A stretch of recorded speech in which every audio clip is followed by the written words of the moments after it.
Benvenuti ad una nuova puntata di Non sono solo strade. Oggi vi porto nella Milano del 400 per raccontarvi la storia di Giovanni Donato Montorfano, un pittore che ha lasciato il segno sui muri delle chiese milanesi, ma anche nella storia della città. Figlio di Alberto, anch'egli pittore, Giovanni Donato nasce e si forma probabilmente nella bottega paterna, proprio mentre a Milano sta avvenendo una trasformazione nella pittura, influenzata dalle novità provenienti da Padova e Ferrara. Montorfano cresce artisticamente in questo ambiente di rinnovamento e lascia le prime tracce ufficiali della sua carriera nel 1491, quando partecipa a una riunione della scuola di San Luca.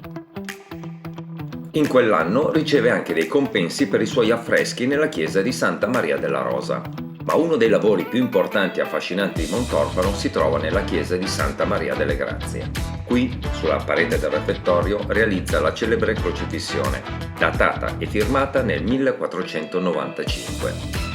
Questo affresco è l'unica opera che ci dà testimonianza diretta del suo stile e ci mostra un artista che riesce a fondere elementi tradizionali con influenze nuove, forse anche quelle di Leonardo da Vinci.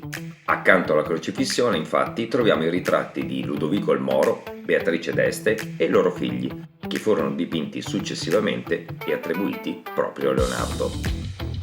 Montorfano lavora anche alla decorazione della cappella di Sant'Antonio Abate nella chiesa di San Pietro in Gessate. Qui realizza una serie di affreschi rappresentando scene della vita del santo, circondato da figure di santi benedettini e dei padri della chiesa.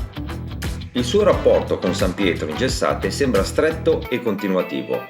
Si pensa che ci abbia lavorato per anni, forse per la presenza del fratello Vincenzo che faceva parte della comunità benedettina. Un altro lavoro attribuito a Montorfano è l'affresco della cappella di Francesco Bolla in Santa Maria delle Grazie, raffigurante le storie di Santa Caterina d'Alessandria e di Santa Caterina da Siena.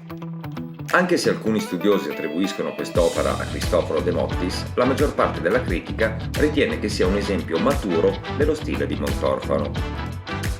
Giovanni Donato Montorfano, come molti artisti dell'epoca, ha lavorato in un contesto pieno di innovazione e cambiamento, lasciandoci opere che ancora oggi parlano di lui. Probabilmente morì a Milano all'inizio del Cinquecento, lasciando il segno in quella che era già allora una città viva e vibrante in cui l'arte trovava spazio e respiro. Un tempo Giovanni Donato Montorfano dipingeva per i grandi della sua epoca. Oggi le sue opere e il suo nome continuano a vivere tra le vie e le chiese di Milano.